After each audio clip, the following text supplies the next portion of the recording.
بسم اللہ الرحمن الرحیم۔ میرے پیارے مسلمان بھائیوں، آج میں آپ کو رمضان المبارک کی فضیلت کے حوالے سے نبی کریم صلی اللہ علیہ وسلم کی چند احادیث مبارک سناتا ہوں۔ انشاءاللہ العزیز سن کر آپ کا ایمان بھی تازہ ہوگا اور آپ کے علم میں بھی اضافہ ہوگا۔ توجہ فرمائیں، نبی کریم صلی اللہ علیہ وسلم نے فرمایا، جب رمضان کا مہینہ آتا ہے تو اللہ آسمان کے دروازے کھول دیتا ہے۔ ایک روایت میں آتا ہے اللہ جنت کے دروازے کھول دیتا ہے، ایک روایت میں آتا ہے اللہ رحمت کے دروازے کھول دیتا ہے۔ نبی کریم صلی اللہ علیہ وسلم کا فرمان مبارک ہے، جب رمضان کا مہینہ آتا ہے اللہ جہنم کے دروازے بند کر دیتا ہے اور شیطانوں کو قید کر دیتا ہے۔ نبی کریم صلی اللہ علیہ وسلم نے فرمایا، رمضان کی پہلی رات شیطان کو قید کر دیا جاتا ہے اور دوزخ کے دروازے بند کر دیے جاتے ہیں، اس کا کوئی دروازہ کھلا نہیں رہتا، اور جنت کے دروازے کھول دیے جاتے ہیں، اس کا کوئی دروازہ بند نہیں رہتا۔ پھر اعلان ہوتا ہے، اے خیر کو تلاش کرنے والے آگے آ، اور شر کو تلاش کرنے والے رک جا، اور اللہ تعالیٰ کی طرف سے بہت سے لوگوں کو دوزخ سے آزاد کر دیا جاتا ہے۔ یہ رمضان کی ہر رات ہوتا ہے۔ نبی کریم صلی اللہ علیہ وسلم نے فرمایا، رمضان المبارک یہ صبر کا مہینہ ہے اور صبر کا بدلہ جنت ہے۔ نبی کریم صلی اللہ علیہ وسلم نے فرمایا، رمضان میں ایک فرض ادا کرنے کا ثواب 70 گنا زیادہ ملتا ہے۔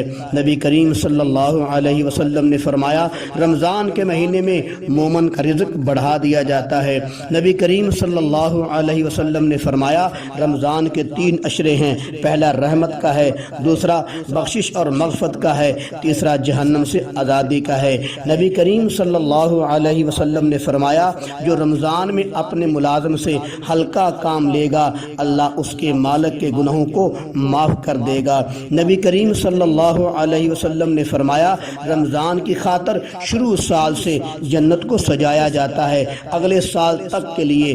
جب رمضان کی پہلی رات ہوتی ہے عرش کے نیچے سے ایک ہوا چلتی ہے جو جنت کے پتوں سے جنت کی حوروں سے گزرتی ہے، تو جنت کی حوریں کہتی ہیں، اے ہمارے رب، اپنے بندوں میں سے ہمارے ایسے شوہر بنا جن سے ہماری آنکھیں ٹھنڈی ہوں اور ہم سے ان کی آنکھیں ٹھنڈی ہوں۔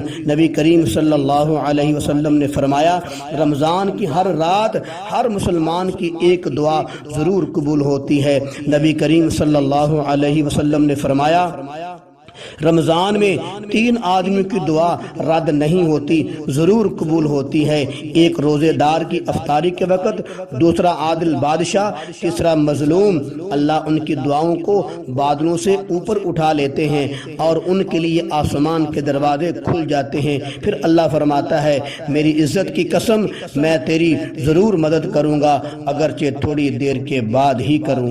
آخر میں حضرت علی رضی اللہ تعالی عنہ کا ایک قول مبارک سماعت فرمائیں۔ حضرت علی رضی اللہ تعالیٰ عنہ کا قول مبارک ہے، اگر اللہ نے امت محمدیہ کو عذاب دینا ہوتا تو اس امت کو سورہ اخلاص اور رمضان کا مہینہ نہ دیتا۔